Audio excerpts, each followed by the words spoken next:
중요한 프레젠테이션을 앞둔 상황 혹은 누군가에게 아주 복잡한 걸 설득해야 하는 순간을 한번 떠올려 보세요. 우리 보통 첫인상이 반이다 이런 말 많이 하잖아요.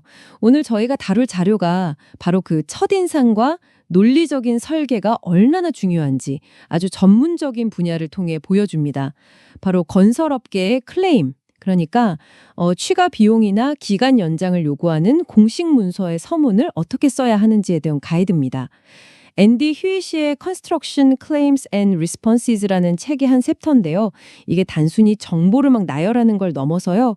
문서를 읽는 사람을 내가 원하는 결론으로 자연스럽게 끌고 가는 뭐랄까 일종의 설계도를 만드는 법에 대한 이야기더라고요. 오늘 저희는 이 자료를 통해서 성공적인 주장이 대체 어떻게 시작되는지 그 기초 공사의 모든 단계를 아주 자세히 들여다보려고 합니다. 사실 이런 서류 작업의 세부 사항들이 조금은 형식적으로 느껴질 수도 있을 것 같아요. 표지는 어떻게 만들고 목차는 어떻게 구성하고, 그런데 이 자료는 본론에 들어가기도 전인 바로 이 준비 단계가 클레임의 성패를 좌우할 수 있다고 아주 강하게 주장하는데요. 이 서도 부분이 왜 그렇게까지 결정적으로 중요한 건가요? 아주 좋은 질문입니다. 그건 이 문서의 첫 번째 독자가 과연 누구일까? 이걸 생각해보면 답이 좀 명확해져요. 보통은 굉장히 바쁜 관리자나 의사결정권자일 거고요. 혹은 이 프로젝트에 대해 사전 지식이 전혀 없는 제3의 검토관일 수도 있거든요. 아, 그렇겠네요. 저자는 이분들이 수백 페이지짜리 문서를 딱 받았을 때 느끼는 그 심리적인 장벽, 이걸 무너뜨리는 게 무엇보다 중요하다고 말합니다. 그러니까 이 서두 부분은요, 단순히 정보를 전달하는 게 아니라 뭐랄까, 검토자의 뇌가 내 주장을 받아들일 최적의 상태를 만들어주는 그런 전략적인 장치인 셈이죠. 최적의 상태요. 왜? 첫인상에서 신뢰를 얻지 못하면 아무리 본문 내용이 논리적이라도 이미 부정적인 필터가 딱 씌워진 채로 읽히게 되니까요. 아, 그러니까 내용의 논리만큼이나 그 내용을 전달하는 그릇의 모양도 중요하다, 이런 말씀이시군요. 좋습니다. 그럼 그 첫인상을 결정하는 가장 첫 단계, 표지부터 한번 살펴보죠. 저자가 책을 표지로 판단하지 말라는 촉담이 있지만 현실에서는 모두가 그렇게 한다고 딱 꼬집더라고요. 그러면서 되게 재밌는 비유를 들어요. 중요한 면접에 갈 때 잘 다린 정장을 입는 것과 같다고요. 네, 바로 그 비유가 핵심입니다. 표지는 그냥 제목 적는 곳이 아니에요. 이 문서가 얼마나 프로페셔널하고 또 얼마나 신뢰할 수 있는지를 시각적으로 증명하는 첫 번째 기회인 거죠. 자료에 나온 예시 표지를 한번 보시면 그냥 회사 이름이랑 클레임 제목만 덜렁 있는 게 아니잖아요. 네, 그러네요. 회사 로고, 프로젝트 전경 사진, 문서 참조 번호, 작성일, 심지어 개정 이력까지 다 들어가 있어요. 작성자랑 검토자 이름까지 명확하게요. 이걸 보는 순간 검토자는 이 사람들은 체계가 잡혀 있구나, 허투루 문서를 만들지 않았네, 이런 무의식적인 신뢰를 갖게 됩니다. 아직 한 글자도 읽기 전인데도요? 네, 바로 그게 포인트죠. 듣고 보니 그러네요. 근데 자료를 보면 표지뿐만 아니라 글꼴 크기나 여백 같은 아주 사소한 것까지 지적하더라고요. 11이나 12포인트 크기의 읽기 쉬운 글꼴을 쓰고 오른쪽 여백은 검토자가 메모할 수 있게 넉넉하게 남겨두라고요. 솔직히 내용만 좋으면 되는 거 아닌가요? 이런 것까지 정말 성패에 영향을 미칠까요? 바로 그 지점을 정말 많은 사람들이 놓치는 부분입니다. 저자는 이 모든 조언의 밑바탕에 검토자의 인지적 부담을 최소화하라는 대원칙이 있다고 설명해요. 인지적 부담이요? 네, 한번 상상해 보세요. 알아보기 힘든 글꼴에 줄 간격은 빽빽하고 메모할 공간도 없는 문서를 읽는다고요? 아, 벌써부터 좀 머리가 아프네요. 그렇죠. 읽는 내내 불편하고 짜증이 나겠죠. 그런 부정적인 감정은 문서 내용에 대한 판단으로 그대로 옮겨갑니다. 반면에 읽기 편한 문서는 검토자가 오로지 주장의 논리에만 집중할 수 있게 도와주거든요. 이런 작은 배려들이 모여서 내 주장에 대한 긍정적인 태도를 만드는 겁니다. 검토자의 일을 쉽게 만들어준다. 아, 이 말이 오늘 대화의 핵심 키워드가 될 것 같네요. 그런 관점에서 보니까 목차의 중요성으로 좀 다르게 보입니다. 당연히 있어야 하는 것 같지만 저자는 의외로 많은 문서에서 이걸 빠뜨려서 검토자가 시간을 낭비하게 만든다고 지적하죠. 맞습니다. 목차는 이 복잡한 문서의 지도예요. 이 지도가 없으면 검토자는 정보의 숲에서 길을 잃게 되는 거죠. 그리고 그 지도에서 가장 중요하게 표시된 목적지가 바로 요약본, Executive Summary입니다. 자료에서는 이 요약본이 아주 역설적인 위치에 있다고 설명해요. 역설적이요?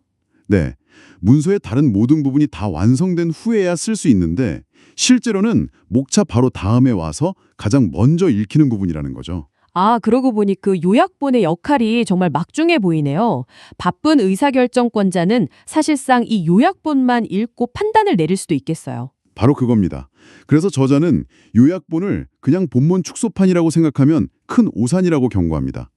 요약본은 그 자체로 완결된 하나의 독립적인 설득 문서여야 해요. 하나의 독립적인 문서요. 네, 자료에 나온 예시를 보면 그냥 변전실 재설계 때문에 공사가 늦어져서 돈을 더 달라 이런 식의 요약이 아니에요. 계약의 배경부터 문제의 원인, 그로 인해 발생한 구체적인 영향, 그러니까 112일이 지연됐다 이런 거요. 그리고 우리가 어떤 분석 방법론을 사용해서 이 결과를 도출했는지, 마지막으로 이 주장이 계약서 몇 조 몇 항에 근거하는지까지 전부 명확하게 담고 있습니다. 와, 그러니까 단 몇 페이지 안에 전체 주장의 논리 구조랑 법적 근거까지 다 압축해서 보여주는 거군요. 이걸 읽고 나면 검토자는 아, 이 주장은 이런 뼈대로 되어 있구나 하고 머릿속에 청사진을 먼저 그리게 되겠네요. 정확합니다. 그 청사진을 먼저 제시하는 게 핵심이에요. 긍정적인 프레임을 먼저 씌우는 거죠. 그 다음에 이어지는 수백 페이지의 본문은 그 청사진이 얼마나 타당한지를 증명하는 상세한 증거 자료가 되는 거고요. 시작부터 논리의 주도권을 꽉 쥐고 가는 거군요. 매우 전략적인 접근 방식이죠. 그 청사진을 보고 나면 검토자는 이제 좋아, 그럼 한번 증명해봐 이런 마음으로 본문을 펼치겠네요. 그 본격적인 서술의 첫 단추는 어떻게 꿰야 할까요? 요약본에 지나면 클레임 기술서라는 게 나옵니다. 뭐랄까, 무대에 막을 올리는 역할이죠. 여기서는 이 계약이 어떤 종류인지, 당사자는 누구인지, 프로젝트의 성격은 뭔지, 그리고 클레임이 왜 발생했는지 그 전반적인 상황을 간략하게 설명합니다. 여기서부터 저자가 강조하는 또 하나의 중요한 원칙이 등장하는데 바로 이 문서를 독립적인, 즉 스탠드 언론 문서로 만들어야 한다는 겁니다. 독립적인 문서요? 그게 무슨 뜻인가요? 이 프로젝트랑 전혀 관련 없는 사람이 봐도 이해할 수 있게 만들려는 건가요? 네, 바로 그겁니다.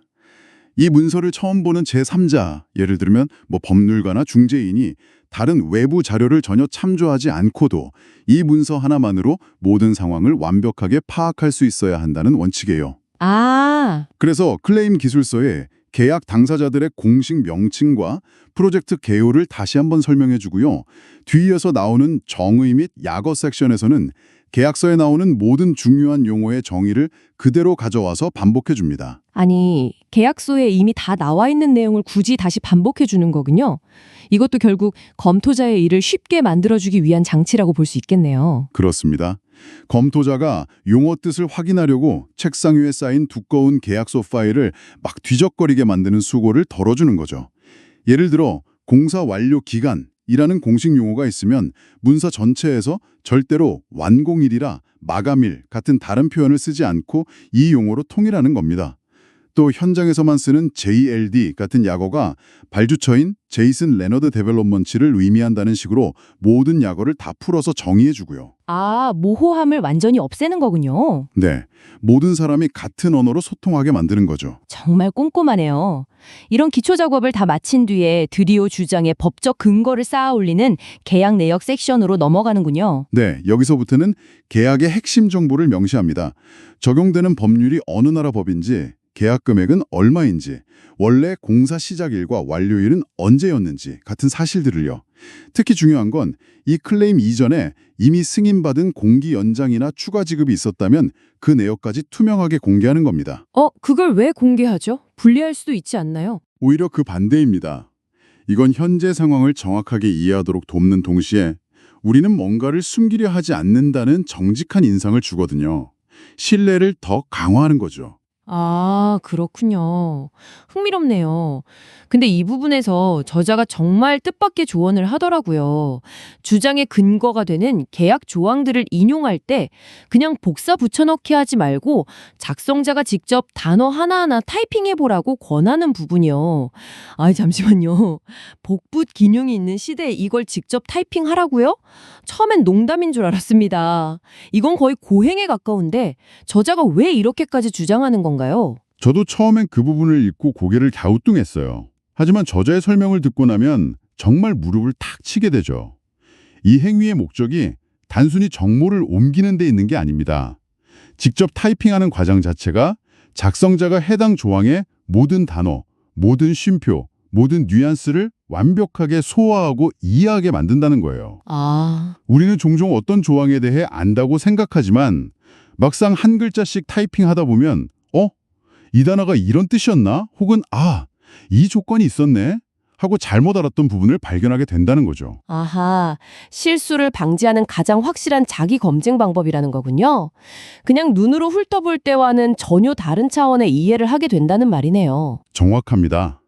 저자의 경험담도 아주 생생해요. 한 계약자가 표준계약 조건에 덧붙여진 특수 조건의 단 한 문장을 제대로 안 읽어서 클레임 전체가 기각된 뼈아픈 사례가 있었다고요. 헉, 단 한 문장 때문에요? 네, 직접 타이핑하는 수고를 했다면 절대 일어나지 않았을 실수죠. 그리고 이렇게 조항들을 문서에 직접 다시 실어주는 건 앞서 말한 독립적인 문서 원칙을 다시 한번 강화하는 효과도 있습니다. 검토자는 이 문서 하나만으로 주장의 근거와 계약 조항을 동시에 확인할 수 있게 되니까요. 작성자에겐 좀 번거롭지만 그 수고가 결국 클레임의 설득력을 극대화하는 가장 확실한 투자인 셈이군요. 오늘 건설 클레임 문서의 서문 작성법을 통해 배운 내용들을 한번 되짚어보죠. 첫째는 첫인상의 중요성이었습니다. 잘 다듬어진 표지와 일관된 서식. 이게 마치 중요한 면접에 입고 나간 잘 달인 정장 같다는 비유가 아주 인상 깊었어요. 단순히 예쁘게 만드는 게 아니라 우리는 프로페셔널하다는 무언의 메시지를 보내는 거였죠. 둘째는 가장 마지막에 작성하지만 가장 먼저 읽히는 요약본, 즉 익세큐티브 서머리의 힘입니다. 단순히 본문을 줄이는 게 아니었죠. 바쁜 의사결정권자를 위해서 주장의 핵심 뼈대와 법적 근거까지 담아낸 그 자체로 완결된 설득 무기라는 점이 중요했습니다. 맞아요. 그리고 셋째, 계약서의 세부 내용과 용어 정의까지 다 담아서 문서 그 자체로 완결성을 갖게 만드는 것. 즉, 독립적인 문서로 만들어야 한다는 원칙도 있었고요. 마지막으로 계약 조항들을 직접 다시 타이핑해 보라는 다소 극단적으로 들렸던 조언이 기억에 남습니다. 그 과정을 통해 작성자 스스로 조항의 의미를 완벽하게 이해하고 치명적인 오류를 방지하는 최고의 방법이라는 점에서 아주 실용적인 통찰을 줬어요. 맞습니다. 그리고 이 원칙들은 건설 클레임이라는 특정 분야를 넘어섭니다. 강력한 첫인상 주기, 핵심 요약 먼저 제시하기, 용어 명확하게 정의하기, 그리고 논의의 기반이 되는 규칙을 투명하게 공유하는 이 구조. 이건 사실상 여러분이 작성할 수 있는 모든 종류의 제안서, 보고서, 기획안에 적용될 수 있는 보편적인 설득의 기술이거든요. 아, 모든 설득의 기술이요? 네. 이건 단순히 정보를 전달하는 것을 넘어서 문서를 읽는 사람의 시간을 존중하고 그들이 내 주장을 이해하고 동의하기까지의 그 인지적 부담을 최소화해주는 매우 전략적인 접근 방식인 셈이죠. 이 자료는 시종일관 검토하는 사람의 일을 최대한 쉽게 만들어주라고 조언합니다. 여러분이 최근에 누군가를 설득해야 했던 가장 중요한 순간을 한번 떠올려 보세요.